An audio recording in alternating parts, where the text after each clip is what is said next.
শিবির শিবির Sudais না রে খানকির ফুলারা, তোর শিবিরের মারে সুদি আমি, ঠিক আছে? বেশ্যার ফুলারা, ঠিক আছে? তোর শিবিরের মারে সুদি খানকির ফুলারা, ঠিক আছে? বেশ্যার ফুলারা শিবির সুদ আছে, খানকির ফুলারা রাজাকারের সুদা। জয় বাংলা, জয় বঙ্গবন্ধু, আমরা বঙ্গবন্ধু সৈনিক। তুই আমার বালার সৈনিক, মনে হয় তুই ভারতের প্রোডাক্ট, মুদির বিষ।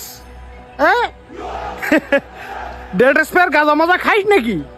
এই শিবিরদের মা বাপ না এরকম গালাগালি দিচ্ছিস, লোড সামলাতে পারবি তাই? হ্যাঁ, বা এটা বেশি বেশি শেয়ার করুন।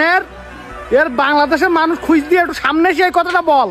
হ্যাঁ, কুকুরি মতন ঘরে বেশি বেশি কথা বলিস, সামনে এসে কথা বল এরকম কথা, দেখি তোর কলজি কতটা পানি রেই। ঠিক আছে, মা বাপকে গালাগালি করা শিবিরদের, হ্যাঁ কলজি ছিড়িয়ে আনবো একদম গালাগালি করা। আর তুই তো ভারতের বেশ, তুই তো মুখ খাওয়া পেলার, তুই তো গরুর মুখ খাওয়া পেলার, তোর সাথে আর কি বাকবো? তা নে, খাপ দেওয়ার অভাব নাই বলো, খাপ দেয় বলো শেষ করে ফেলবো বলো একদম মা বাপ তুলি গালাগালি করা। হ্যাঁ, ভালোই যা সময় থাকতি বস্তির ছেলেবিলি।